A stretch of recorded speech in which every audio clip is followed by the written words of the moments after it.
make no friends in the pits and you take no prisoners. 1 minute you're up $500,000 in soybeans, and the next, boom, your kids don't go to college and they've repossessed your Bentley. Are you with me? The revolution starts now.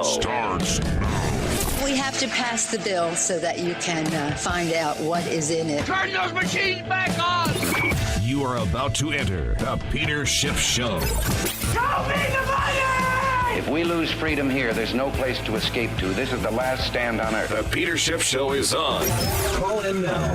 855-4-SCHIFF. That's 855-472-4433. I don't know when they decided that they wanted to make a virtue out of selfishness. Your money, your stories, Your freedom. the Peter Schiff Show.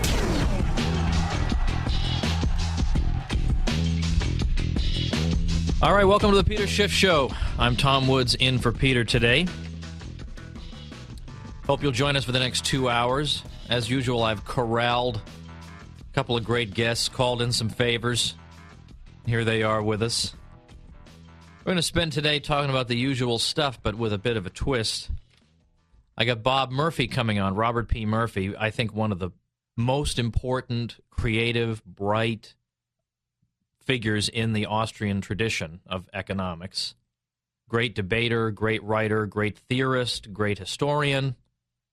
And we're going to be talking about a little bit about current events, but just about general things that I sometimes hear raised. Because one thing I like to do when I do have the chance to be on the air is not just do current events, although we like to do that, but I want to equip people to help them defend themselves when they're arguing with the usual run of humanity.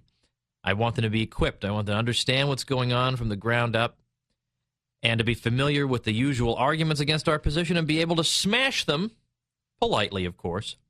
Bob's going to help us do that today, talk about the free market economy as always, but as only Bob can do it. And in the second hour, we will be joined by the great Michael Boldon. That's Boldon, B-O-L-D-I-N, so don't get the wrong idea. Michael Boldon of the 10th Amendment Center, who is, I get to meet a lot of people traveling around the country and doing the things I do, and there's no one quite as interesting as Michael Boldon, who was, when he was profiled by the left-wing Mother Jones magazine, they were originally intending to do a hatchet piece on the guy, because of course, right? I mean, he's out of the mainstream, so-called, and if you're out of the holy and sacred mainstream of Joe Biden to Mitt Romney, there must be something wrong with you by definition. You're obviously an enemy of society who must be destroyed, but, they found that Michael was so likable and interesting that they had to write a puff piece about him. It's incredible. I wish I had that type of charm that my own enemies, as soon as they meet me, are converted immediately into fans. Well, anyway, you'll get to see why that is in our second hour. And, of course, as always, we urge you to join the conversation at 855-4-SCHIFF. That's 855-472-4433. Well, this is an important week right now because this is the week of Super Tuesday, and everybody's analyzing it at the start, analyzing it when it's all over. So it's going to be very, very important in determining the GOP nominee, and everybody's following it. And I find it, to me, instead of being a week of excitement and fun, it's a week of depression, because it just reminds me that I just don't understand the situation where Republican voters seem to think that the country is probably like 3 or 4% off track, but basically okay. That's what they're saying in the message that they're sending with the votes that they're casting. The country, sure, we got to fix some things, but it's probably about 3 or 4% off. Because that's, as far as I can see, the people they're voting for, that's what's going to change, is about 3 or 4% here and there, might be shuffled around a little bit. But the Santorum, Gingrich, Romney troika are not even promising anything beyond that. I mean, it's not like they're even going to be breaking promises when they change things only 3%. If that, 3% would be miraculous.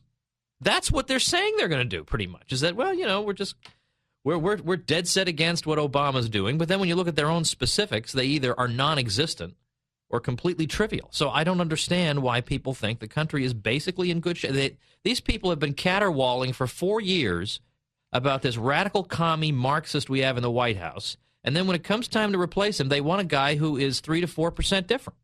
I don't know what to make of this. So I mean, on the issue of the deficits and the debt, well, Tea Party people are super concerned about that, right? We're leaving this to those who are going to be following us. Our poor kids are going to have to inherit this. Good heavens, what are we going to do about it? We got to stop this. And then it turns out that 3 out of the 4 Republican candidates, I'm going to leave to the student as an exercise which one does not belong. 3 out of the 4 Republican candidates, said CNN, would add to the deficit. And these are the ones that you get these Tea Party people all worked up. They want to vote for these people. So I am not understanding the confidence that these people see. That the country is basically okay. I am okay voting for somebody who gives me no specific spending cuts, because I just know that as long as the person gives a good speech about fiscal discipline, that's good enough for me, man. That is it. No specifics necessary, because the last time I've had a Republican candidate who didn't give me any specific spending cuts, it was all sunshine and lollipops, baby. George W. Bush administration. Lyndon Johnson outspent him, so how bad could he have been? Right? He was, pretty good. I mean, sure, deficits like crazy and all this, but 3% better. That's what we want. We're going to aspire to 3% better. I hate the federal government being involved in education. It has no constitutional role to do so. However, I'm perfectly okay voting for candidates who supported No Child Left Behind, which further centralizes control over education in Washington, and people who vote to increase funding for the Department of Education, and even a candidate who voted to create the Department of Education. I am perfectly okay with all these things, is what the voters are saying. They're also saying, I have not been exploited by the Federal Reserve enough. Man, I have not gotten screwed by these people enough just yet. I need more, please. I need a little bit more. I don't want to vote for Ron Paul, who's the only candidate ever in history to point out that the Fed is causing the problems it claims to be solving. The Fed causes the business cycle. Well, we've never had anybody with, number one, that type of intelligence and knowledge, and number two, that type of courage to say these things. Meanwhile, we've got Romney, who's supposedly going to cruise to the nomination. We'll see about that. Who comes out and says he thinks Bernanke's done a perfectly good job, and he's not going to talk about the Fed. He's not going to criticize. He's done a perfectly good job. Then we have Santorum saying we need some inflation in order to have economic growth. I'm not joking about that. I did a video on my YouTube channel, Tom Woods TV, on Santorum, saying if we don't have some inflation, we're going to stagnate. Now, Gingrich is jumping on the anti-Fed bandwagon. It only took him, 40 years in public life? So you'll excuse my skepticism about his conversion. So here's the Fed has given us the biggest asset bubble in the history of mankind. It's blown up everywhere. The consequences are everywhere. The banking system is still a mess. The Federal Reserve's balance sheet is a disaster. We're still seeing the macroeconomic repercussions of it and a lot of microeconomic distortions. And we've got people saying, well, it doesn't really matter. Nah, I don't want to vote for somebody who is opposed to that. Nah, let's just keep it the way it is. Status quo, baby. I am totally against what the president is doing, and yet at the same time, I just want the status quo. I wish I could understand the American public, ladies and gentlemen. Wish I could understand it. Well, we're going to try and understand it a little bit more after this break. I got more to say about this. I'm trying to figure out what's going on in our country. All right, now join me. I keep pounding the desk. I'm not supposed to do that on radio, but what are you going to do in a situation like this? Join me, 855-4SHIFT. That's 855-472-4433 on the Peter Schiff Show, the gold standard in talk radio. Stick around.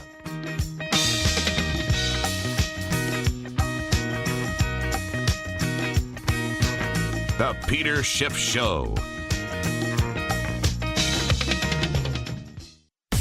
Since the Peter Schiff Show was last on the air, the national debt added another $7.89 million. Luckily, Peter's intelligence is growing twice as fast. That's incredible. Welcome back to your source of sanity in an insane world. It's the Peter Schiff Show. All right, welcome back to the Peter Schiff Show, everybody. Tom Woods in for Peter. Talking about that insane world. Does Peter have, the best bumper music or what? And by the way, I don't, when I'm on here and we go out into an ad and there's some interesting music. I get emails sometimes, hey, you got interesting taste in music. I have no control over that. I think Peter leaves instructions. These are the songs to be played. Don't let that Woods tweak any of this. So I have no control over that. So if you like that, it just goes to show that the awesomeness of Schiff is greater than you thought. Extends into whole different dimensions of life. But we're talking about this important week in the determination of the GOP nominee for president. And, you know, sometimes I'm on the internet, and I see what people say about Ron Paul, whom, of course, I love this guy. I mean, I think he's courageous. There are a lot of things he could say that would make him popular with the powers that be, and he not only refuses to say them, he takes delight in saying the exact opposite. Well, it's not very common to see somebody like that. And he was asked, how come, why aren't you winning any primary states so far? You've had some very strong showings. How come you're not winning any? He had a great answer. He said, well, overturning 100 years of history takes time. That's exactly right. It'd be the easiest thing in the world to run and just say conventional Republican things that Republican voters expect to hear. That'd be easy. Of course, I mean, anyone could do that. But where would Romney be if he were saying the things that Ron Paul is saying? I mean, where would he be within the Republican establishment? Of course, he would be banished to the outer edges, of course. He'd be erased from history. So Ron Paul is standing up against some pretty powerful forces here. And so the fact that he is doing as well as he's doing is miraculous. Because if you look at his platform, it's basically saying we got to start this whole thing over again. Start over, Ron Paul 2012. That's basically, that's a hard thing. That's hard to change people's minds on. And don't give me I love him except for his foreign policy. You got to be kidding me. You're happy with the current foreign policy? What a disaster this foreign policy is from every point of view conceivable. A foreign policy that's totally squandered all the goodwill the U.S. once had in the Middle East. The Tea Party people, unfortunately, many of them, don't even realize that. They think, the United States has been hated from day one. That's absolutely false. Provably, demonstrably false. It was in the 1940s. U.S. State Department warned the U.S. government, if you take sides in the Middle East, you are going to make a lot of enemies that you don't have right now. You're going to suddenly have a lot of enemies that are strategically important and that are probably, as a result, going to wind up in the Soviet orbit. Every aspect of that statement wound up being correct. Every aspect of that statement. And meanwhile, even on its own terms, how has it succeeded? Oh, yeah, I'm much safer now that Saddam Hussein, whom even Colin Powell and Condoleezza Rice themselves said this guy is a two-bit nobody who's totally contained. And then when those statements became inconvenient, the media, as usual, the lapdogs that they are, complied and simply never repeated those statements ever again.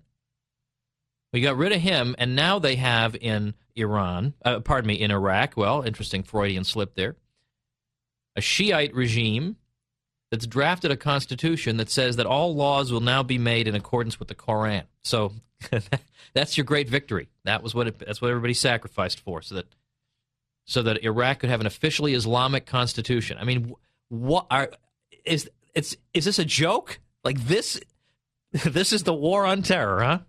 All right, I said to heck with it. All right, let's see what we got over here. We got a full board of calls here. So let's talk to, I'd like to say Zadim in San Diego. Welcome to the program. How are you? Good morning. It's Vadim with V. Oh, okay. Actually, my son Alex, he has a radio show called Free Thought Radio. He had the privilege of interviewing you for his show. I remember that, yes. Exactly. He has now his weekly Free Thought Radio show in San Diego. Wonderful. But I'd like to speak to you, actually extend on your commentary about the progressives and how they harm our life here in the States. It's actually the strangest thing is that currently in the Senate and the Congress as well, there's maybe 2 or 3% of representatives that actually believe in limited government and Constitution. We're talking about Rand Paul, Amash, maybe Mike Lee, very few people. So, and only 2 people that are running for president now actually represent our values, which is small government and Constitution. And we're talking about Gary Johnson and Ron Paul. Mm-hmm. Where do we go from here, Tom?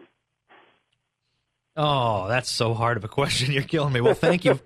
Thank you for the question. I appreciate it. It's the natural one. I think ultimately, once this all settles out and we figure out what's what, and I mean, even if let's suppose Ron Paul wins and I would assume he's going to serve only one term. I mean, you got to let the guy retire after that, I would say. But we would still be, even if he wins, we'd still be in this ultimate position of asking ourselves, what do we do in the future? What do we do when the number of spokesmen of our ideas is very low? What do we do? And there are all different answers to this. I'm not sure there's any one answer. I think at this time, it's a case where you do what you want to do. I mean, there are going to be some people who will just drop out of politics altogether and pursue agorism, where they just try and live under the radar and avoid the state as much as possible and try and bring the thing down via a death from 1,000 or million little cuts. Others will say, well, maybe the thing to do now is run for local offices. If people who are very interested in politics. Nobody pays attention to local offices. Nobody spends the money on them. No one donates money to those campaigns. Those are low-hanging fruit that could be won so easily. There's so much room for a political PAC that would be aimed at getting people into local offices. And then local offices wind up being springboards to other things. But even when you're in the local office, you can accomplish a lot. You could get people who really want to resist Washington, D.C., which will become logistically easier and easier as D.C. goes broke. They can't use the carrot or the stick after a while when they're totally broke. So it'll be a lot easier for the states to get away with resisting it. So you get some people with some guts at the local level. You start there. That's a definite possibility. Other things, I mean, we each have to think of what talent do I have? Do I have a talent? And if so, how can I put it to the service of this cause? So if you're a good public speaker and you're good on your feet, well, maybe running for office is for you. Maybe, if you're a good writer, then write. Get a blog. If you're any good, eventually you'll get picked up and people will know about you. If you're a good organizer, organize something. If you're, with me, I do writing and I do educating, and I feel like no matter what it is that we're going to need to do going forward, we're going to need educated people. We have got to be the most impressive people that our neighbors know, because we have got views that are out of the mainstream. Now, there's nothing wrong with that. The mainstream is full of disgusting people with disgusting ideas, so it should be a source of pride that you're outside of that thing. But we need to be people that our neighbors will say when something goes wrong, well, gee, what do you think we ought to do next? We got to be impressive. We have to make up for the fact that people are going to have a tendency to think there must be something wrong with us because we're skeptical of the Federal Reserve or whatever. So I know that regardless of what else we decide to do, education is the key. We need to be the brightest ones out there. And so that's why that's basically what I'm devoting myself to. I have a website I'm premiering in a couple weeks, libertyclassroom.com, where I'm basically going to teach people, real U.S. history and some other subjects so that we can all, with the minimum amount of time invested, get the maximum out of it and go out there and win debates, impress people, change people's minds. I think also continuing to start and to build upon alternative media. I mean, this show right here, the Peter Schiff Show, it's impossible to imagine a show like this some years ago, saying the things that it says day in and day out, and people can get access to it for free every single day. 2 hours of this for free. It's incredible. Well, there's room for a lot more. There's going to be room as bandwidth costs go down. Going to be room for a lot more, including video, alternative ways of getting information out there. And don't say, well, that's just preaching to the choir, because there are two answers to that. Number one, I write for a lot of sites that are basically libertarian, and yet a lot of anti-libertarians have read them and changed their minds. So, people other than the choir do sneak into the church once in a while. And secondly, the choir needs to be preached to. No pastor says, all right, choir, I'm about to preach, so why don't you guys go out back and have a cigarette? The choir needs to be preached to, too. They need the knowledge to get out there and fight, and they need to have their courage bucked up. So find out what your talent is and see how you can turn it to the cause. All right, going to a break here on the Peter Schiff Show. Coming on the other side, one of the great free market economists out there today, Robert P. Murphy. We're going to ask him a whole bunch of things about what in the world is going on. 855-4SCHIFF, 855-472-4433, the Peter Schiff Show, the gold standard in talk radio. To the dark, dark sea. The Peter Schiff Show. We now return to the Peter Schiff Show. Call in now, 855-4-SCHIFF. That's 855-472-4433. Rebel Radio. The Peter Schiff Show. All right, everybody, we're back here on the Peter Schiff Show. Tom Woods in for Peter. Very glad to welcome back to the program a semi-regular, Robert P. Murphy, Bob Murphy. Bob is the author of a whole bunch of things, and since I want to get right into talking to him, I'm going to cheat him by mentioning only The Politically Incorrect Guide to Capitalism, the indispensable book, The Politically Incorrect Guide to the Great Depression and the New Deal. Wow. That book packs a huge punch in relatively few pages. Politically Incorrect Guide to the Great Depression and the New Deal. And also Lessons for the Young Economist, which is a beautiful hardbound textbook for younger audiences, teaching them about economics. Beautifully done, as is everything Bob does. Bob has a site and blogs at consultingbyrpm.com. Bob Murphy, welcome to the program. Well, hey, Tom, thanks for having me. Well, pleasure as always. Let's start with a little current event thing. You can never go wrong talking about gas prices because everyone's interested in it. So I was just reading people saying that obviously we're not hitting we don't have a new record at the pump being set, but given this time of year, at this time of year last year it wasn't this high, or the year before it wasn't this high, so who knows where it'll be a few months from now. Where do you see it going? Well, obviously it depends on what happens in terms of foreign policy, but yeah, you're exactly right that it's not that the pump prices right now are an all-time record, but they are an all-time record for this time of year. And so given that typically gas prices go up into the summer months because people are driving more and there's constraints on the refining, that, yeah, people are plausibly expecting that it's going to be set all-time records this summer. And certainly if things were to really actually break out in the Middle East, then, you know, they'd be off through the charts. Now, what is it about gas prices that makes their prices so volatile day to day? We drive by the gas station, we see the prices different every day as compared to I don't know, Fruit Loops or something, which seems to be pretty stable every single day. What is it about this commodity that makes it that way?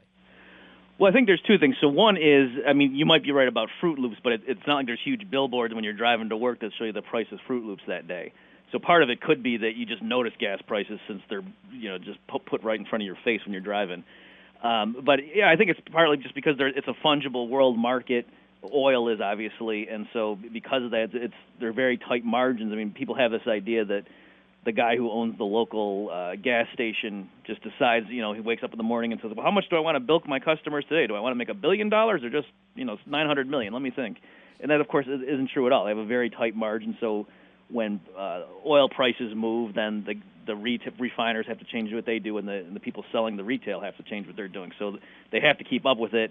And also because it's right in front of your face, if the guy across the street drops it a few pennies a gallon, well, then people who are kind of indifferent are going to go to him. So they kind of have to really always be watching what their competitors are doing. Bob, this is the first time since I've filled in for Peter, I don't know, maybe a dozen times so far. It's the first time I've had calls already on the line before you came on, specifically for you. So I'd actually like to go to the phones, if you don't mind, and talk to these people. They sound interesting. I want to start, if that's okay with you, I want to start with Ronnie in New York. Ronnie, welcome to the Peter Schiff Show. Yes, hi, Tom. I just want to say it's a huge honor to talk to the two of you. And if Walter Block was there, it would probably be my three favorite economists in the world, so it's really an honor. But I wanted to actually ask Bob about what's happening with that debate with Paul Krugman, because I think that politicians really run for cover behind these phony economists. And even more important in some ways in the presidential debates is somebody to finally just debate and put to bed some of the stuff that we're reading in the New York Times. And I wanted to know what was happening with that and what people could actually do to help make it happen. Bob? Well, sure. Thank you for the kind words. So for the listeners who don't know, I would just point them to KrugmanDebate.com where you can get more details. I just had this long-standing challenge for the Nobel laureate Paul Krugman, who's probably the biggest Keynesian on the planet today, wanting to debate him on business cycle theory, the Keynesian versus Austrian view. And at last I checked, there's about 75,000 that Austrian people have supported, saying if this debate happens, we will donate this amount to a food bank that I selected in New York City. And thus far, Paul Krugman has decided that his time is not worth $75,000 going to the food bank. Bob, what is the website where people can find out about your challenge to Krugman? It's KrugmanDebate.com. So Krugman is Krugman. So KrugmanDebate, all one word, .com.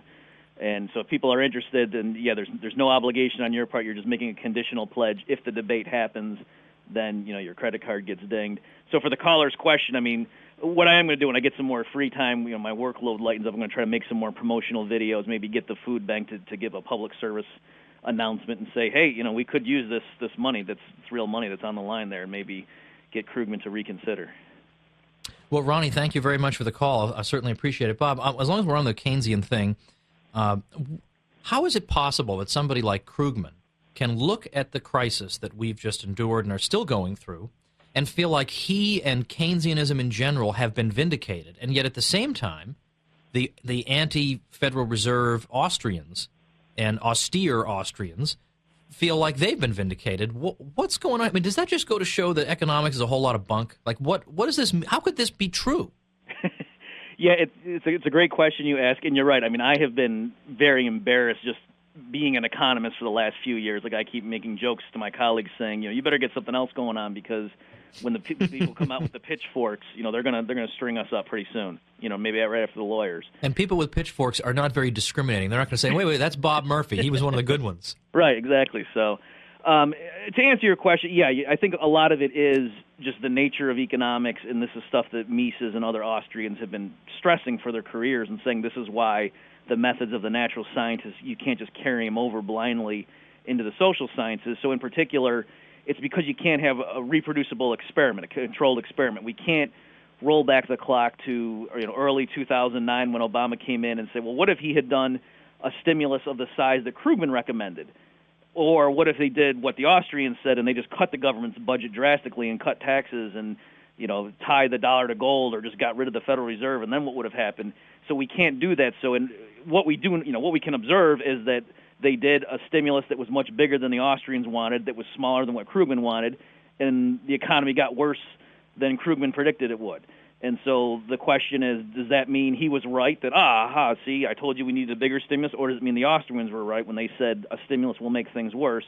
And just looking at any one particular episode, nobody can say. Just like with the Great Depression, economists still are in disagreement over that. So from our point of view, the Austrian point of view, we're going to say, yeah, see, Hoover raised spending a lot. He put in a New Deal light. Even FDR's own advisors after the fact admitted that everything we did under the New Deal, the Hoover administration actually started the ball rolling, and we just kind of extended it.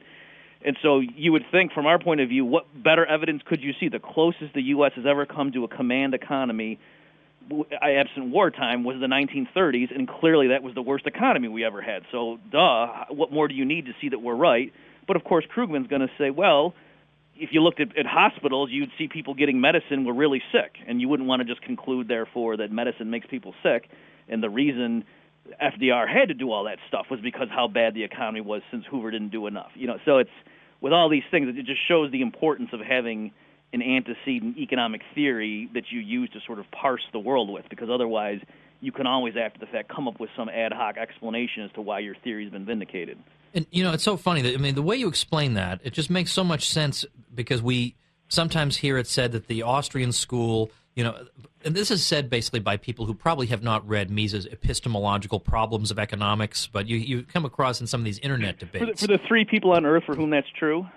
Yeah, right. Yeah, exactly. But you do come across in these internet debates, people will say, well, the Austrians don't care about empirical evidence, and they're just dogmatists, and they don't look at it. But the point is that in the real world, when you're looking at the same empirical evidence, people are drawing exactly the opposite conclusions. And that goes to show the Austrian point is that obviously empirical evidence in and of itself in the social sciences, when it's not clear exactly whether you've got mere correlation or causality, can't in and of itself settle the debate anyway. There's no way it can, or otherwise Krugman would have gone home already. So, yeah, all right, let's. You're right, and it's just to follow up on that. Russ Roberts, who's an economist at George Mason, he's not an Austrian per se, but he's, I think, a fellow traveler. Yeah. And he was involved with that Hayek Keynes rap video. But he, on his blog, within the last 3 months or so, came out and said something. I'm paraphrasing. Said something like, I don't believe that these estimates, there's all these econometric estimates of the multiplier, and he said, I go with the ones that are low or even negative because of my, prior beliefs, not because I'm weighing the evidence. And he was just being honest because his point was these, apparently scientific, guys who just say, let's let the data speak for themselves. They come up with, some people come up with a negative number, and some people say government stimulus has a multiplier of, double what the government. So his point was, this isn't like we're measuring the charge on an electron. These estimates are just all over the place. Right. And he said, isn't it funny that the people who are politically in favor of Keynesian remedies tend to believe the studies that come up with a high number, whereas I, who am a libertarian personally, right, I tend to like the studies that come with a low number. And so he's just being honest, saying, of course that's the way it's going to play out. And people were jumping all over him, saying, oh, see, he admits he's an ideologue, when in fact he at least acknowledged what the situation was. Yeah, that's exactly right. All right, let's take another call. We're gonna basically what we're gonna do is we'll take the call, take the question, and then we'll take our break, and that'll give Bob some time to chew over the question because we are coming up against a break. Let's talk to Bo in Northfield, New Jersey. Bo, welcome to the Peter Schiff Show. Hey, Tom, thank you for having me, and I just wanted to say that you are a great asset, and I admire you and what you do. Thank you. I grew up I was born in Bosnia. I'm Serb from Bosnia and moved to former, Serbia, former Yugoslavia, in 1992. And we went through a hyperinflation from 1992 through 1994.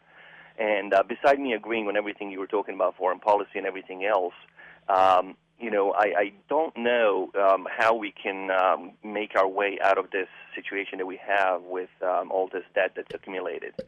And especially with them printing money, I know Peter Schiff mentioned that the interest rates will inevitably have to rise at some point. I have a two-part question. Number one is, what would make the interest rate rise, and can the Federal Reserve continuously keep them at the low levels, artificially, obviously? And number two, this is for Rob. In terms of our future, next 3 years, 5 years, 10 years. What is the future going to look like in terms of our economy, our debt, our inflation, which I believe it's actually coming in a big way. Okay. All right, Bo, thanks very much for the questions. Bob, hold on just for a second. We're going to go to a break. When we come back, we're going to get answers to those questions. We'll talk a little bit also, if we have some time, I hope to talk about insider trading. It's been 8 years since the Martha Stewart matter, so it's a good time to reflect on this.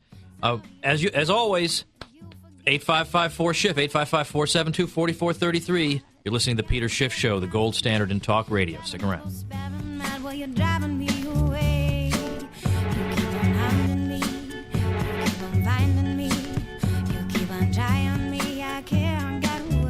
The Peter Schiff Show.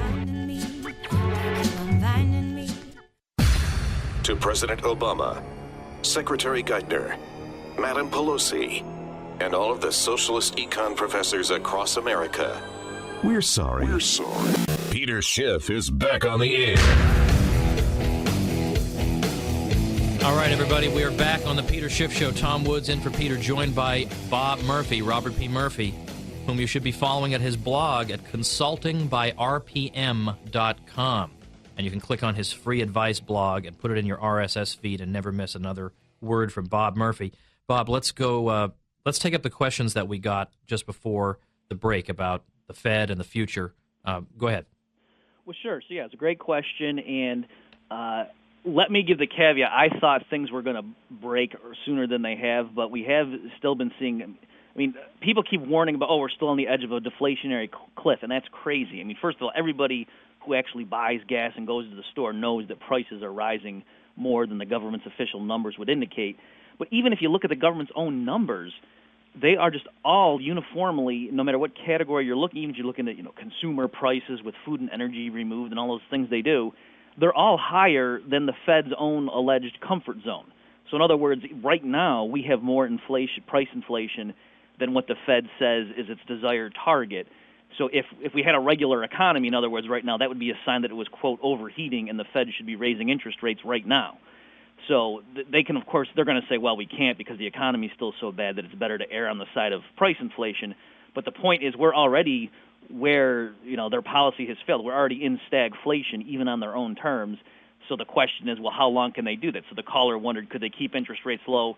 Yeah, I mean, they can do that as long as they want. The Fed can just keep buying up more and more of the treasuries that are out there in order to keep the official yield wherever they want it to be. But at some point, if no one in the private sector is willing to, while prices are rising at 10%, they don't want to be earning 0.25% on their treasuries, that would make the Fed have to just buy up every last treasury bond on earth. So they could do that if they wanted to. There's nothing legally stopping them. But once that started going, once it started going down that path, everybody would realize it was game over, and they would just dump the treasuries. And at that point, Bernanke or whoever's in charge would have to decide: are we literally going to just destroy the dollar, or are we going to let interest rates spike? So I don't know when that choice is going to be made. I think partly what's happening is because Europe is so bad, people are rushing to the dollar as a refuge, whereas if the rest of the world had been normal and we had our current policies, I think people would be dumping the dollar a lot more aggressively. Bob, we've got, let's see, well, basically what we've got is 5 minutes, and that's not a lot of time to deal with this next issue I want to raise with you, but our friend Walter Block has a classic book called Defending the Undefendable, where he takes some of the most unpopular groups and tries to show that, wait a minute, these people have been unjustly maligned. And so that brings to mind this week in 2004, Martha Stewart was convicted of lying to Congress in the course of an insider trading investigation.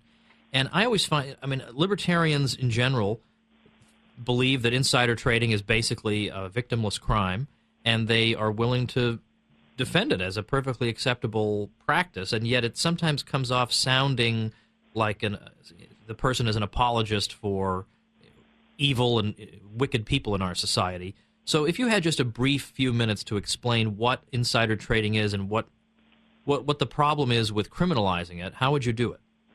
Well, sure. So the spirit behind, the rationale, the official justification for these laws against insider trading is that it's allegedly unfair if somebody who works, on a Wall Street firm or somebody who deals with certain companies and has access to information that's not in the public realm, if they know things are going to happen and then they're allowed to personally trade on that and, in a sense, take advantage of people on the other side of the trade who didn't have access to that information. And so that's, some people say, so that's just unfair, end of story, it should be illegal, or other people try to make a utilitarian justification and say, well, that's going to make regular people afraid to invest in the stock market, and so we don't want to scare them away, so they need to have some assurance that sort of thing's not going to happen.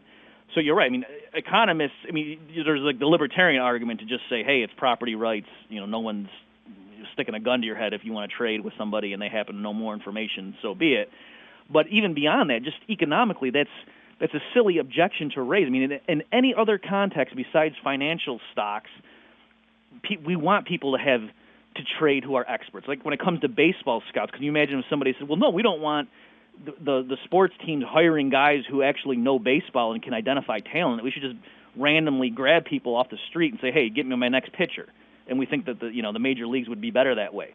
That would be crazy. Or like when it comes to art, would anybody get mad if at an auction people went there who actually were experts in the art that was being auctioned off and were making bids based on their own knowledge about how valuable the thing was, instead of just grabbing random people off the street and saying, what do you think this particular painting is worth? In any other context, we want experts with so-called inside information profiting from that trading on it so that the prices are accurate. And that's what happens here with stocks and in the financial sector, that if somebody has information, if they know there's going to be a court ruling that's going to come out tomorrow and make the stock go way up, we want them out there buying the stock now because that makes prices less volatile. So when the news breaks, the price doesn't jump 50%, maybe it only jumps 10% because the so-called insiders have already been bidding the price up. And so us is like Joe Sixpack on the outside who has no clue about these things. That actually makes the stock market less risky for us because we know day to day there's not going to be these massive bombshells of news getting released that will make our portfolio go way up or way down. And so if you're just a long-term investor and want to just have some of your wealth in equities, you don't have to worry about day-to-day massive swings because those so-called speculators and insiders are out there doing their job. That's a good point. I've also sometimes wondered, I can understand, I don't agree with it, but I understand the complaint that somebody gets some inside information that makes him think that this stock is just going to plummet because he knows something about the company, and so he just unloads it, and you've got a good argument as to why that's actually socially very useful for him to do that. But what if he gets inside information saying, I think that stock, this company's going to get better, the stock's going to rise, so his inside information leads him to hold on to his stock. Could we throw him in jail for insider non-trading? Right, that's a brilliant point. I don't remember which economist first raised that, but yeah, you're exactly right that's just the enforcement of this. So, putting aside the philosophical or the economic things against it, but just if you were going to try to enforce it, at best all you could do is go one way with it. Where somebody was, in the absence of getting the information, was going to do something with their current holdings, but now they hear it, and so they just refrain from it. So just observing them, you could never conclude that, but economically it's the same thing. Bob, thanks for spending time with us today. We're out of time. That's Robert P. Murphy. Got to check him out at consultingbyrpm.com. Politically Incorrect Guide to the Great Depression and the New Deal. Lessons for the Young Economist. This guy is great. On the other side of this break, Michael Boldon of the 10th Amendment Center. Peter Schiff Show, the gold standard in talk radio. Stick around. You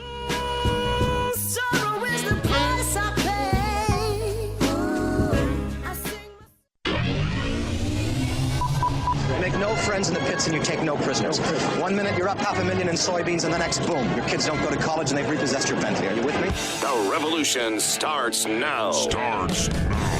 We have to pass the bill so that you can find out what is in it. Turn those machines back on! You are about to enter the Peter Schiff Show. Show me the money! If we lose freedom here, there's no place to escape to. This is the last stand on earth. The Peter Schiff Show is on. Call in now. 855-4-SCHIFF. That's 855-472-4433. I don't know when they decided that they wanted to make a virtue out of selfishness. Your money, your stories, your freedom. The Peter Schiff Show. And we're back on the Peter Schiff Show. Tom Woods in for Peter. Joined in this hour, till the bottom of the hour, by Michael Boldon, who founded the 10th Amendment Center, which is flourishing. Initially, the 10th Amendment Center was Michael Boldon, and now it's all over the place. State chapters everywhere, conferences, media requests. They've just helped to produce a documentary, doing incredible work. And the thing about it is, they're so talented, the people associated with it, that when you watch their videos and they have this great intro segment and outro, and it just looks so professional, and I think some people think, wow, these people must be loaded with money. I don't need to donate to them. But it's just because they have talented people willing to donate their time. They're operating on a shoestring, but I very much respect people like Michael Boldon who make miracles happen on a shoestring, and he is involved in some of the most important work going on in the country today. Michael Boldon, welcome to the Peter Schiff Show. Tom Woods, no pressure at all here, but you and I have to conduct the most awesome interview in the history of radio. I love things like that with no pressure at all. It has to be 112% awesome for 2012. Exactly. 12 in 12, baby. All right. Let's do it. All right, here we go. Well, let's first of all, instead of starting with the general stuff about the 10th Amendment and decentralization, let's start with specifics and what you guys have been focused on very recently. First of all, describe for us very briefly, what are the most objectionable aspects of this National Defense Authorization Act? Let's do that in brief. And then secondly, what has the 10th Amendment Center been doing about that? In very brief, our view is that when you remove due process from the equation, indefinite detention, as they call it, is nothing more than government-sanctioned kidnapping. So we oppose kidnapping, whether it's done by an individual or a group of individuals, claiming to have power over us. And what we're doing about it, we're working with states and local communities and individuals at every level to try to basically say, no, we will not comply, or do things that will, in the long run, nullify this thing and stop it. So describe for us what's going on in the country. Now, there is a Virginia bill that recently passed the Virginia Senate that basically said there's going to be non-cooperation between any Virginia official and the federal government trying to enforce these provisions of the NDAA. Maybe you could talk about that for just a second, then tell us what else, is there anything else pending in the country? Are they exactly like the Virginia bill? Are they different? What's going on out there? Tom, I know in the past, I don't know if you've done this on the Schiff show, but have talked about how the Real ID Act met a lot of resistance on a state level. In fact, 25 states stood up and said, no, we're not going to comply with this law. But that law was passed in 2005, and state-level resistance didn't really start moving until about 2 years later. So if we're talking about what's going on with the NDAA that was signed by Barack Obama just on December 31st, 2011, it just took a matter of days before people started saying, wow, you know what? I don't like what the federal government did. I need to start doing something on a state or a local level. So I think the education on the principles of decentralization is really getting out there. People know that the first response in many situations is to look closer to home to try to stop it. So yes, Virginia has a bill called House Bill 1160. It first passed the House 96-4. Then it went into the Senate, and it was like a 20-20 vote to basically, put it off till next year. Within 24 hours, all kinds of groups and grassroots activists pounded on the state Senate there in Virginia, and it passed 39-1. There's just a small amendment that needs to be concurred. I think it's happening today. So anyone in Virginia or know anyone in Virginia, House Bill 1160 is basically saying, hey, you know what? And then Bob Marshall, the guy who sponsored the bill, he basically said, look, back during the Japanese internment, there's a lot of bad stuff that happened to, quote, detain people. And by this bill, the Commonwealth of Virginia says they will not participate in any way in a modern-day effort. This isn't what we would consider a full nullification bill, because they aren't basically saying we're going to try to stop the federal agents. But we recognize that the federal government requires states and local communities to comply in many ways, provide information sharing, logistics, maybe sheriffs to block roads so the federal agents can go through. And states or local communities, not complying, not going along with that, can go a long way into making it very difficult for the feds to force these laws down our throats. So there's Virginia, there's 7 or 8 other states. I know Arizona just had a similar bill pass out of committee. Tennessee has a bill, Senate Bill 2669, I think it is, that explicitly refers to these types of federal acts as kidnapping and proposes felony charges. So a sheriff would be required to arrest a federal agent in Tennessee for trying to kidnap people living in that state. Lots of things happening. And even 7 counties, towns, also passed resolutions already to say, no, we're not going to comply with this kidnapping power. Now, given that the president has said that, in his view, you don't have to worry about it because the NDAA doesn't cover American citizens, we're just getting all concerned about nothing, do you think that, therefore, all these efforts now have borne the fruit that they need to bear, and now we can just forget about it? It's safely resolved? Yeah, we're good. The president said everything's going to be fine. We're all free. Yeah, I generally find that a presidential statement, you can just take that to the bank. You can take that to the fractional reserve bank. Oh, yeah, we're set.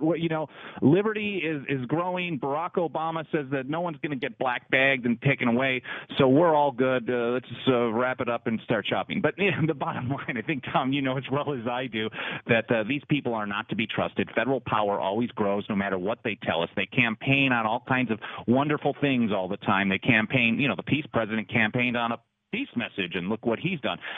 So I don't think we should really trust these people. It doesn't take a real creative John Yoo to look at sections 1021 and 1022 and recognize that this can be applied very, very widely by really bad people. And maybe even in the future, even though Obama said he's not going to apply this to U.S. citizens, he may decide that there's an extreme emergency and that power exists. So, well, I'm really sorry, but I had to change my mind.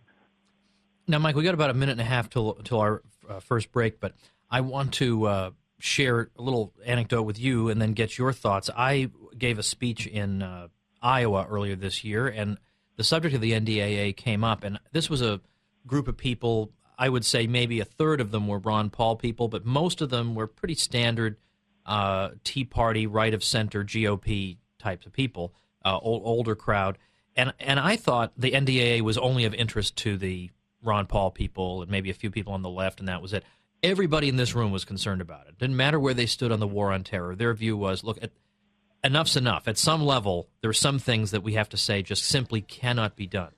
So you have been talking to people, on the other hand, on the left, and when we come back in this break, I want to find out, is that bearing fruit? Because usually you talk to the left and they hear the word states and they immediately think slavery and all this other stuff. I want to know how that's going, because we all are going to have to come together to fight this thing, regardless of these labels that divide us. We're going to have to come together to fight this thing. All right, everybody, stick around here on the Peter Schiff Show. We're going to be talking more to Michael Boldon. So don't go anywhere. 855-4-SCHIFT. That's 855-472-4433. The Peter Schiff Show, gold standard in talk radio.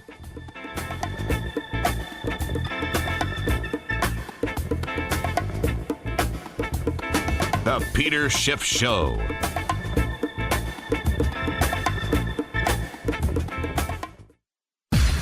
To President Obama, Secretary Geithner, Madam Pelosi, and all of the socialist econ professors across America. We're sorry. Peter Schiff is back on the air.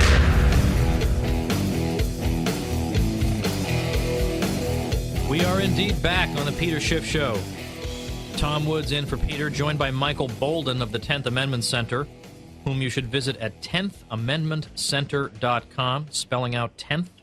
10thamendmentcenter.com is a great source of information about not only what's going on in the world today in terms of federal government versus the states, decentralization of power, but also it's a good source you can read up to understand what are the arguments in favor of this, the American history behind it.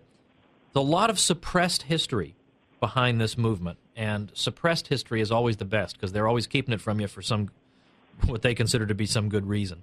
All right, so Michael, before the break, we were talking about this National Defense Authorization Act, and I was saying that it even alarms people who might have otherwise fairly conventional right-of-center views, who are even saying now this is just, we're saying that this is just too much.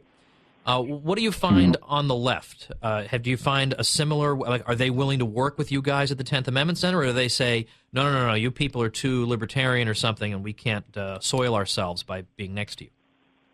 No, they absolutely. Well, we found, at least so far, some groups that are basically saying, we don't care what the process is. We need to stop this thing. So we actually formed a coalition and held a media conference just about a little over a week ago with one organization, I guess would be kind of middle of the road, Bill of Rights Defense Committee, but another one that is definitely not libertarian or to the right, a group, I think it's maybe 1 million members strong, called Demand Progress. So the three of us had a joint press conference with Naomi Wolf, a former Gore advisor, Bruce Fein, who worked with the Reagan administration, now with Ron Paul, to basically talk about how we can stop this thing on a state and local level. We had state legislators, local councilmen from around the country talking about bills that they've been introducing or working to get passed in their area. And the language that we used, Tom, that I think is most surprising that Demand Progress and Bill of Rights Defense Committee signed on, was to nullify the NDA. They didn't say we want to overturn it or repeal it. The effort is to nullify it. So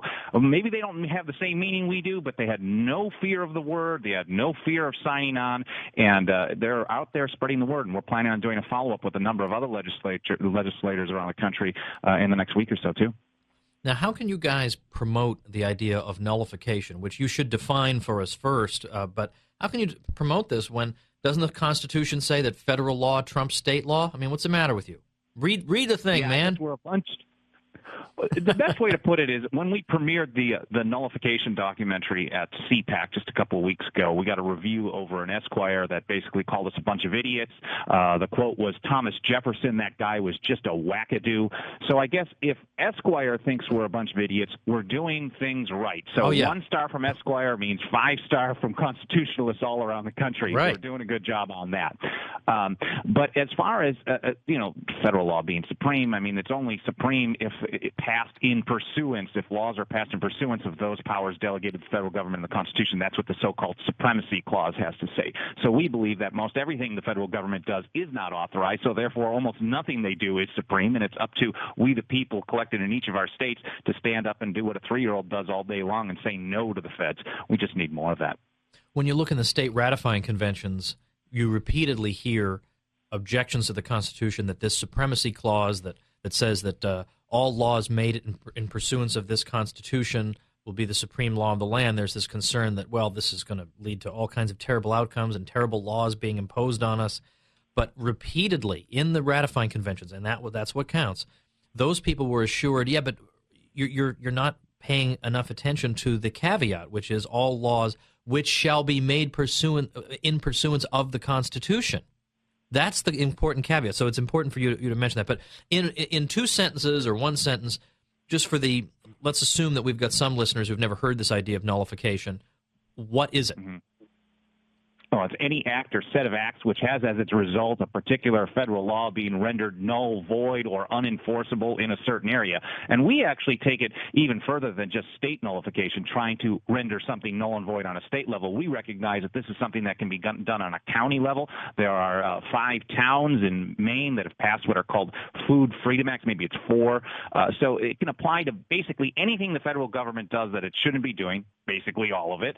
And it can apply on a state level, a local level. I mean, if you really get down to it, and we had a lot of time to talk, we could talk about individual level nullification, but that might be a different interview.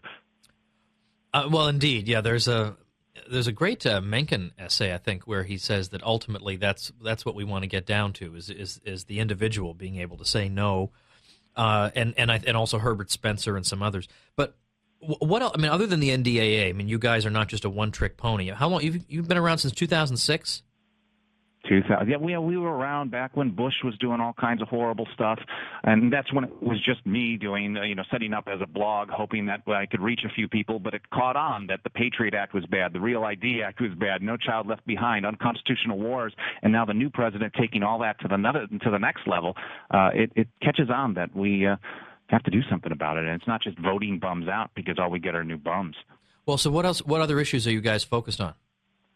Well, the big ones, I would say, first of all, NDAA is the big one. It crosses the political divide, and it gets people, as you've seen in Iowa on the right, and as we've seen with people like Demand Progress from the left, and that's really what it takes to make a movement. We also see the same type of convergence in trying to reject unconstitutional searches and seizures by the TSA. There's also been 10 states that have passed what is known as a Healthcare Freedom Act to basically try to ban a health insurance mandate on a state level. There's 16 states that are rejecting the federal government's laws on weed, and this is a great success story. We can see that, when enough people say no to Washington, D.C., and enough states actually pass laws to back those people up, you can have a real big effect. We just want to apply this to basically everything: gun rights, health freedom, food freedom, the TSA, NDAA, and the rest. Aren't you concerned the federal government will come in and punish recalcitrant states? Well, I mean, they do threaten to do that all the time. And in fact, back when the Real ID resistance got real heavy back a few years ago, there was an interview, the former governor, or maybe he's current, of Montana was famously asked on NPR. They said, they're threatening to say that if you guys don't follow this Real ID Act, the citizens of Montana aren't going to be able to go to a federal building. They're not going to be able to fly. What do you think about that? And the governor said, Democrat, mind you, he said, well, we think it's best to just tell them to go to hell, and we'll govern our state the way we want to govern our state. And there were no tanks that rolled into Montana forcing people to get new IDs. We just think we need to have a little more of that type of attitude around the country. Now, you guys, over the past couple of years, have sponsored a tour where we've only got a couple minutes left. I want you to take like a minute. Tell us, what is the Nullify Now tour, and what happens if somebody, like your next one is March 31st in Philadelphia, somebody goes to Nullify Now, Philadelphia, what is that person going to experience there? That person's going to experience total awesomeness, great speakers, 3 rooms, all-day education on these principles, not only just the basics that you and I are talking about, Tom, but, getting into the real detail, the constitutional basis for this message, how it was applied in early American history, how it's being applied right now around the country, and what you can do right now for the Constitution and liberty. The website's nullifynow.com/Philadelphia. People will recognize someone's face named Mr. Woods as the keynote speaker, so I think that's a good thing. Well, I appreciate that. Michael Boldon, it's, of course, always a pleasure to talk to you, particularly a pleasure to be here on the radio, have a chance to reach a lot of people.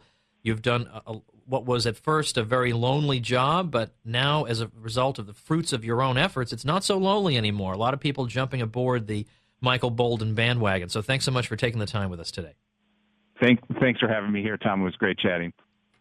That's Michael Boldon from the 10th Amendment Center. I'm going to urge you people, you've got to visit 10thamendmentcenter.com, see what one person has done, because I get this all the time. Well, I'm just one person.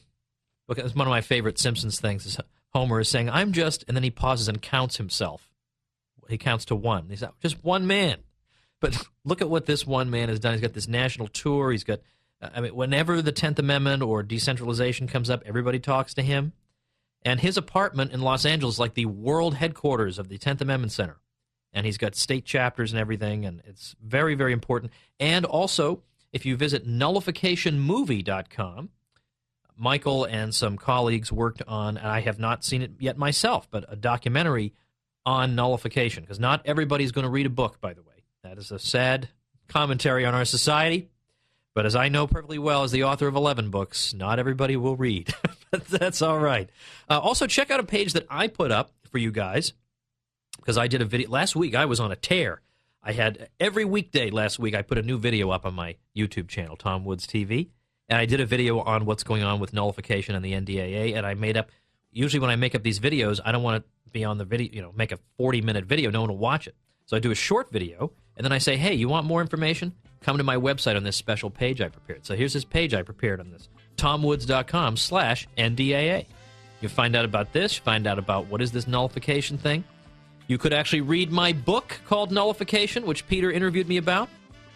Peter actually said if he were governor of a state, he would do exactly this. So, all right, we need some calls on this board, folks. 855-4-SHIFT. That's 855-472-4433. Let me hear from you on the Peter Schiff Show, the gold standard in talk radio.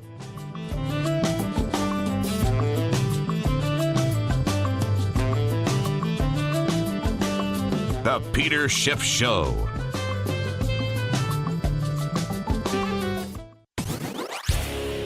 We now return to the Peter Schiff Show. Call in now, 855-4-SHIFT. That's 855-472-4433. Rebel Radio. The Peter Schiff Show. Ask and you shall receive. Now we got a full board of calls here on the Peter Schiff Show. Tom Woods in for Peter. Let me first note, I am blogging and videoing up a storm over here at tomwoods.com, where you can also find out about where I'm going to be. I do a lot of speaking. As we heard in the last segment, I'll be in Philadelphia March 31st, where I'm going to temporarily deviate from the Primal blueprint. And because I want to go down to to Pat's and Gino's, which is supposed to be the big cheesesteak rivalry, and I want to get a half of each, and we'll get 2 sandwiches. We'll split them with my wife, and we'll see which one's the champ. Des Moines, Iowa, April 4th, and Indianapolis, Indiana, April 21st. Trying to line up some stuff for May, but all that stuff and new events that are coming up will be added continuously at tomwoods.com. I'll probably be in Spain sometime this year as well. Okay, I want to go to Daryl's been very patient, waiting through the guest, as a matter of fact. Let's go to Daryl in Dillon, Colorado. Daryl, welcome to the Peter Schiff Show. Hey, Tom. First, I'd like to say that I've watched your Why We Haven't Heard About the Crash of 1920 about 1 million times. And if you wanted to talk about that on the air, I'm sure people would love to hear about that. But my question was about fractional reserve banking, because you mentioned it in your last segment. Is that favored by Austrians? Or would 100% reserves be a better system than lending it out and having that multiplier effect? Is that multiplier effect real, or just talk to us a bit about that, would you? Okay, sure. All right, thanks, Daryl, for that call. Fractional reserve banking, I'm sure most listeners know what that is, but just to make sure, what that means, it just refers to the system that we have now, in which you deposit your money in a checking account. They don't put that in an envelope with your name on it and put it in the safe. They're supposed to keep 10% on reserve, but even that they can sweep away, so to speak. So what they typically do instead is they lend out the vast bulk of that money to other people. So on the one hand, you have access to that money on demand. That's why a checking deposit is called a demand deposit. But on the other hand, somebody else has got it. So it's the situation that you see in It's a Wonderful Life, where I don't have your money here. It's in Fred's house, or whatever. That was me, by the way. I do voices. And there's a great Simpsons parody of this where Moe, the bartender, says, "Hey, what's my money doing in your house, Fred?" And he belts him. So that's fractional reserve banking. And the question is, what does the Austrian school of economics, the free market school that we all in this quarter of the internet subscribe to, what does it have to say about this? And the answer is that there's difference of opinion on it. There are some people who say that who advocate something called free banking, where there are just no regulations on banks at all. The regulations are the source of the problem. So far, so good. There's no reason that banks shouldn't just function like any other institution, that they don't get any special privileges. They don't have a specially erected sugar daddy to bail them out or provide liquidity or any of this other stuff. We don't need liquidity in the shellfish industry. We don't need liquidity in the men's hat industry. So learn to function like a regular private sector entity. But the free bankers would also say, and therefore there should also be no restriction on the ability of banks to engage in fractional reserve other than market penalties. That a bank that is caught out without money to give out to its clients would have to close its doors and liquidate. And that would be a significant enough check to prevent it. In fact, and that seems to have been, you can see there were passages from Ludwig von Mises where he more or less takes the view that if you had genuine free market competition in banking, you would have a tendency toward 100% reserves. And there are others who say, no, you really need to have 100% reserves. For demand deposits, for time deposits, you can lend them out. So, for instance, if I buy a CD and it's a 6-month CD, I know that for 6 months, they're explicitly telling me that for 6 months I don't have immediate access to those funds. They are going to be lent out to some borrower. Well, that's okay, but on demand deposits, the argument from the 100%ers is that it's the most stable system, and it makes the most legal sense. Like if you look in the history of, you look at Roman law pretty much comes down on the side of 100% reserve banking and suggests that fractional reserve banking would not be considered legally legitimate. So, I mean, the Roman lawyers were not idiots, so it is significant actually to discover that. Now, there's a guy named Jesus Huerta de Soto, who, if you're not able to write that name down, you can go to my resource, learnaustrianeconomics.com, and you will find de Soto's book there. He has a huge treatise, but wonderful book, very, very important, called Money, Bank Credit, and Economic Cycles. And he argues that fractional reserves on a smaller scale do, in fact, lead to the business cycle effects that we see on a large scale when you have a central bank coordinating the fractional reserve system. That fractional reserves in and of themselves lead to discoordination. And so they need to be avoided. Even if you don't agree that there's a moral or that there ought to be a legal case against it, there is a good economic case against it, that it leads to capital misallocation and bad information, and that fractional reserves are typically propped up by some kind of government intervention, either by a central bank that bails out the system or by special privileges from government allowing banks like this that get into trouble not to have to pay money out to their depositors. You lift these sorts of things, and it would be much harder for that system to function. The free bankers, on the other hand, say that you need to have the ability of banks to create money out of thin air, because sometimes when demand for money increases, you need to supply that demand by increasing, making it possible for people to increase their cash balances. So we're going to have to increase the money supply, and that will provide an equilibrium. So the two sides, we still need to see a good debate on this issue of is a kind of monetary equilibrium promoted by 100% reserves, or is it promoted by no restrictions on lending out reserves, and in fact allowing the banks to create money when they believe the economy needs it. What I'm going to do is, sometime later today when I get home, I'll post a blog post on my site, tomwoods.com, because Walter Block, who's an economist at Loyola University, New Orleans, put up a very good resource page where he linked the pro and con articles on the subject of fractional reserves. And no matter what side of this debate you're on, it's good to get a sense of what the other side is saying, because oftentimes each side thinks the other side is a bunch of total idiots. And I don't think that's the case. I tend to come down on the 100% reserve side, but I don't think that the other side is a bunch of idiots by any means. But head over to tomwoods.com by this afternoon. This being March 6th. Or 5th, sorry. So I'm thinking ahead. And I'll link you to Walter's piece, and then you can sort of decide for yourself. Okay, let's see what else we got. We're going to talk to Ed in Sacramento, California. Ed, welcome to the Peter Schiff Show. Hi, Tom. Good to talk to you. When you hosted last time, you had Mark Sisson on, and you just started the Primal Blueprint diet. I just want to know how that's going for you. All right, thanks for that call, Ed. Yeah, the Primal Blueprint. We had Mark Sisson on here. He is sort of the brains behind this Primal Blueprint thing. And I guess Gary Taubes was a guest of Peter's last week, who says some similar things about the low-fat diet that the government has been foisting on everybody. You got to eat low-fat cream cheese and low-fat sour cream and low-fat milk, and it turns out the exact opposite is what you want. You want the full-fat option of all those things. You don't want this crummy alternative. But the Primal Blueprint, to make a long story extremely short, at least in the dietary aspect, is saying that you want to cut out the grains. Not that you want to cut out all the carbs. You get carbs from vegetables and other places. It's not like Atkins. It is different from Atkins. But you want to get rid of the grains. You want to get rid of sugary drinks and stuff like that. Vegetable oils. Use butter instead. Use coconut oil. So it turns out that the big chunk of butter that's on your pancake that for years I took off my pancake thinking I was doing the right thing, the butter is better for you than the pancake. So you want to use things like that, and then then potatoes and pasta, all that stuff.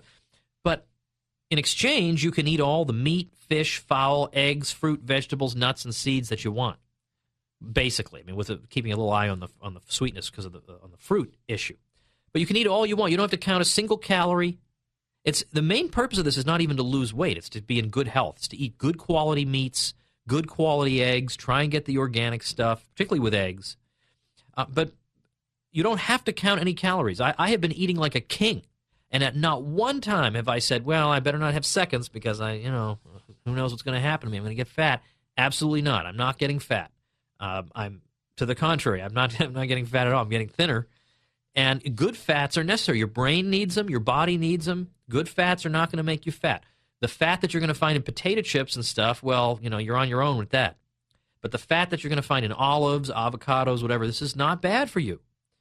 So I just did a video on this, and I was shocked that in one day, a video that's totally off topic for my YouTube channel, I got 25,000 views in one day, and now it's well into the 30,000s, called How Did I Lose the Weight? So you can head over to youtube.com/TomWoodsTV, and you'll see that video sitting there, How Did I Lose the Weight? But yeah, I'm doing well. I had already, just through portion control, I had taken off from my height of weight, probably 14 pounds, and then another 12 pounds just in the past 2 months. We really started this about 2 months ago, actually, and with really no effort at all. So it's been, it's hard to give up some things, right? You get into certain habits, hard to give them up, but you can do anything for a month. You can do anything for a month. So if you feel like you've tried it all and nothing has worked, or you tried Atkins and it just seemed wrong, or like you had to be some kind of PhD mathematician to figure the thing out, or you thought it was kind of creepy to just literally cut out all carbs, then chuck that stuff and give this thing a try. So you can actually head over to tomwoods.com/primal. See, I make pages all the time to help support my videos so that people can get more resources. tomwoods.com/primal. Check this baby out. What's the worst that could happen, all right? You have a month where you have to eat steak and eggs a lot. So what? It's great. Put some vegetables in there. Put a little cheese on top. Come on. All right. Last segment coming up on the Peter Schiff Show. 855-4-SHIFT. That's 855-472-4433. The Peter Schiff Show, the gold standard in talk radio. Don't you go anywhere.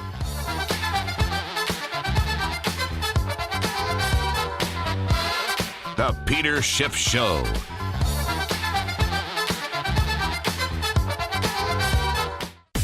Since the Peter Schiff Show was last on the air, the national debt added another $7.89 million. Luckily, Peter's intelligence is growing twice as fast. That's incredible. Welcome back to your source of sanity in an insane world. It's the Peter Schiff Show.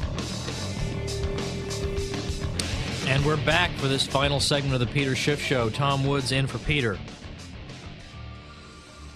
All right, we're going to go back to the phones. You guys just make the 2 hours just fly by because you're right by my side, and I sure appreciate the support. I want to talk to Steve in Omaha, who is only a few hours from me, as a matter of fact. Steve, welcome to the Peter Schiff Show. Nice, yes, it is very pleasant here in Omaha. And anyhow, I guess my question was, I encountered one of my more neocon coworkers the other day, and he and I know where each other stand in terms of, I guess, Republican politics this year. And what happened was he mentioned the other day that he had been listening to, Tom Woods' libertarian's friend, Mark Levin, or maybe not so much friend, depending on where you are, and that Levin had brought up some point, and my coworker explained it to me, but I'm guilty. I didn't remember the point. I was a little too emotionally caught up with. I remember, and I'm going to forever remember Levin for, the publicity that he and I think it was Jeffrey Lord instigated. Well, I remember you and Levin sort of had it out, and Lord, had it out with interviews and that sort of thing. And I was just kind of curious if you had any kind of update as to where you and Levin were, or if you'd heard from Jeffrey Lord or anything. Okay, sure, yeah. All right, well, thanks for the call. For those of you who don't know, I'll just say you're leading a more tranquil life than I am, if you don't know the radio host Mark Levin. But I'm not somebody, I don't badmouth people. I criticize people who are wrong, and sometimes I can be pretty tough. But I don't call people names. I just don't do that. It's just not the way I am. But this Mark Levin does call people names. In fact, sometimes that's half his show, apparently, is he's called me names and whatever. And to make a long story short, he and I had a little bit of an exchange because he posted something about presidential war powers. He was defending Obama, which immediately makes me suspect. As soon as I see a neocon defending Obama, it just reminds me, well, what's the big difference? Ultimately, these people go to the same cocktail parties and gang up on people like us, because we actually are the alternative, not the fake alternative, the neocons. So he was talking about presidential war powers, saying that, of course, Obama can send U.S. forces into Libya without consulting anybody. How could you dispute that? So I posted something innocently enough on my blog where I said, well, here's why he's wrong. And I just boom, boom, boom. Well, he just went hysterical. Absolutely. And the thing is that he wouldn't link to me. As the exchange went on, he would not link on his Facebook page, would not link to my replies. Whereas on mine, I always link to him. I have nothing to hide. I'm winning this debate. Why would I want to hide it? So finally I said, I wrote an article called My Challenge to Mark Levin. And I said, all right, Mark, forget about arguing this historian says this and that one says that. You can find your historians, I'll find mine, and we're never going to get anywhere. Let's stick to the primary sources. Let's go to the horse's mouth. I want you to find me one Federalist, one supporter of the Constitution, who, when the Constitution was pending, said that the president would have the power to send troops into non-defensive war situations. You show me that. Show me one person in any one of the 13 ratifying conventions. You can use any newspaper, a public lecture, anything at all by anybody. You show me that, and I'll shut up. And I didn't get a response. Well, I did get a response. He changed the subject. He said, well, I never denied that it would be wise for the president to consult Congress first. Yeah, the issue is not the wisdom of it. It's the legality. And he did say that it was perfectly legal for the president to do this. And I said there's no evidence for this, that anyone ever thought that the president had that power. That's what matters. It doesn't matter that Ronald Reagan did it. It doesn't matter that Lyndon Johnson did it. That doesn't matter. That a bunch of liars later on did something that's unconstitutional, that's supposed to invalidate my argument? You've got to be kidding me. Are you serious? So we had it out, but when it was proposed, there was a head of a Tea Party group in California who in a very cordial and respectful way on the Mark Levin Facebook page said, why don't we have a debate? We'll easily get funding for it at the Reagan Library between Levin and Woods, and we'll just have it out. That person was not simply told, well, Levin doesn't have the time and he's too important to do this. That person was banned from the Levin Facebook page for proposing a debate between the two of us. So he won't do. There's no way. He won't debate me. So since then, I have posted a couple more videos about Levin because now he's attacking Murray Rothbard, and Murray Rothbard's crazy and a kook. He says. Now this is what he's telling to his conservative listeners. Now real conservatives kind of like Murray Rothbard without necessarily having to endorse everything about him. Rothbard's the most important libertarian, I think, of the 20th century by a long shot. I mean, he pioneered in the argument that the Great Depression was not caused by capitalism, Milton Friedman's explanation is no good from an Austrian point of view. Rothbard's book, America's Great Depression, pioneering. The conservative historian Paul Johnson loves that book, wrote the foreword to the 5th edition of that book. This is the guy we're not supposed to listen to. Frank Meyer, very important intellectual at National Review, had a very good friendship with Rothbard. Modern Age, the conservative academic periodical, founded in 1957, gave rave reviews to all 4 volumes of Rothbard's Conceived in Liberty, 4-volume history of colonial America. Rothbard's a hugely important figure, and he's just being ridiculed and smeared and attacked by Levin. So in other words, we're not supposed to listen to Rothbard, the free market economist. We're not supposed to listen to him because we might disagree with him on something. Oh, heaven forbid. Heaven forbid. Apparently we're all just so fragile that, oh my gosh, if I hear something I disagree with, I'm just going to curl up into a ball and die. Well, grow up. Grow up. Learn from people you can learn from and say, you know what, I agree with him on this, and I disagree on that. That's how you know you have reached maturity, when you can say those things. So I did make that video about Levin. I point out Levin's best friend in media is Sean Hannity. Sean Hannity's a guy who, when I was on his show years ago talking about the Depression and the New Deal, he had never even heard the argument that the Great Depression might have been prolonged by the New Deal. This is one of the great conservative talk show people in the whole country. He's never even heard this. That's the guy Levin wants us to listen to, huh? Not the guy who pioneered the argument that the New Deal prolonged it, that the Depression was not caused by capitalism and all this. That tells you something about neoconservatism and what their priorities are. That's almost all you need to know. But just so you don't have to take my word for it, although the Rothbard video is not there, you can see that on my YouTube channel. But head over to tomwoods.com/Levin. Levin, tomwoods.com/Levin. I got the links to everything. You don't have to take my word for it. You read what he wrote, you read what I wrote, you see what you think. So that's it, folks. That's it for another episode of the Peter Schiff Show. My thanks to Michael Boldon of the 10th Amendment Center, 10thamendmentcenter.com, Robert P. Murphy, consultingbyRPM.com. Thanks to all you guys who called in. I'm sorry I didn't get quite to everybody, but so much to talk about, so much wickedness to oppose, so much idiocy to refute. I'll be back with you guys again tomorrow, so I hope you can join in again. We got great guests lined up as usual, and we look forward to your calls. Thanks a lot, everybody. Have a great day.